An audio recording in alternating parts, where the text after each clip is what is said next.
বানাবো তার জন্য আমি মাশরুমগুলো নিয়ে নিয়েছিলাম। মাশরুমগুলোকে ভালো করে ধুয়ে নিতে হবে, গরম জল দিয়েও ধুতে পারো, পরিষ্কার করে ধুয়ে তারপরে রেখে দিয়েছিলাম, স্লাইস করে কেটে নিয়েছিলাম।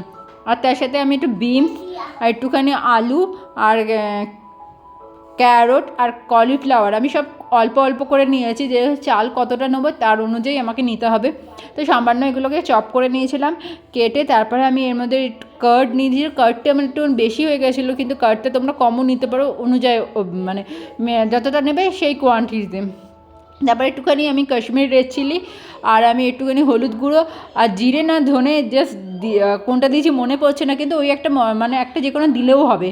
তারপরে দিয়ে ভালো করে এটাকে তেল দিয়ে ব্যান্ডিং করতে হবে। আর বিরিয়ানি মশলা দিয়ে দিয়েছিলাম, ভালো করে বিরিয়ানি মশলার সাথে এটাকে মেখে নিতে হবে। আর তার সাথে একটুখানি আদা রসুনের পেস্ট দিয়ে আর সবজিগুলোকে দিয়ে ভালো করে ম্যারিনেট করতে হবে, খুব ভালো করে ম্যারিনেট করতে হবে যাতে সবজিগুলোর মধ্যে যায়।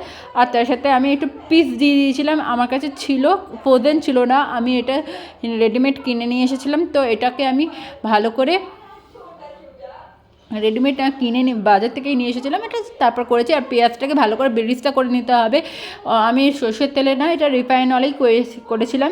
তারপর ভালো করে বেরিস্তা হয়ে গেলে বেরিস্তাটাকে একটু টিস্যু পেপারে শুকিয়ে নিতে হবে, যাতে তেলগুলো ওর মধ্যে অবজর্ব হয়ে যায়। আর ওই পেঁয়াজটাকে ভালো করে আমি ব্যাটারের মধ্যে দিয়ে দিয়েছিলাম, হাফ দিয়েছিলাম, হাফ আমি রাইসের মধ্যে দেবো বলে।